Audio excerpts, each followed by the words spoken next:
waliokuja katika msikiti huu biidhnillah wanatumia miguu, basi wamekutana na wanawake wanaoishi katika maisha haya, na sisi hatuwalaumu wao, tunalaumu katika nchi walioishi, kwa sababu kaida ya dini katika elimu sharii inasema wanasu ala dini mulukihim, watu wanaishi dini yao ni kutoka kwa wafalme wao. Na ndio kauli ameijibu moja katika khurafa urashidin Abu Bakar Siddiq radhiyallahu anhu alipoijiwa jaat imra'atan min Ahmas fasalati, akamuuliza Abu Bakar Siddiq, ma biqauna an hadhi al-amr, tutadum miaka mingapi chini ya sheria za Allah subhanahu wa ta'ala? Faajabahu radhiyallahu anhu, akamjibu radhiyallahu anhu kwa kusema in istaqamat a'immatukum, in istaqamat a'immatukum, wakiwa na msimamo viongozi wenu, basi na nyinyi mtakuwa na msimamo.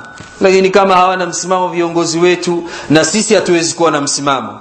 Kama ni waoga katika masala ya dini, basi hawafai hata kupewa msikiti. Maana shuruti za msikiti ziko 5 ili mtu awe imam katika msikiti au daia au khatib. Allah amezileta katika sura Tauba, sura ya 9 baada ya sura ya Kital, suratul Anfal aya nambari 18. Allah azza wa jalla yaqul ba'da a'udhu billahi minash shaitani rajim,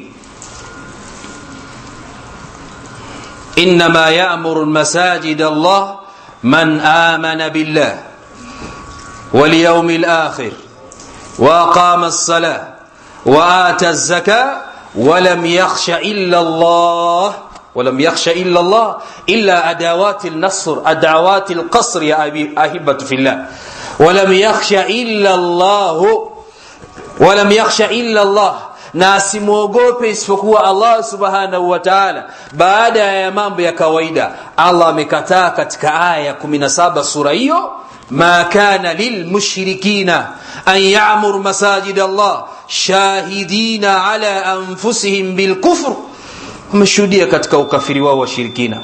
Vipi watakuwa imaratu masajid Allah? Hizi dawa hamwezi kuzipata kwa sababu bado wana matamanio ya viduka vya msikiti, na ili jambo la kuweka msikiti duka kwenye msikiti ni bid'ia, ni jambo la bid'a, la asla lahu fi manhaj Rasulullah sallallahu alaihi wasallam.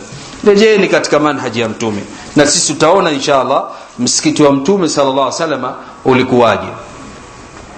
Kwa sababu watu waliopewa misikiti si watu wa sunna, walakin yatakallamuna biafwaihim ma laysa fi qulubihim wa fi qulubihim yashhaduna bil kufri kama wasafahum subhanahu wa ta'ala. Wa nahnu nu'tabil kalam min 'indi Allahi azza wa jalla sadikatan mutabiya la nashukka ala shay'in wa man yushaqiqi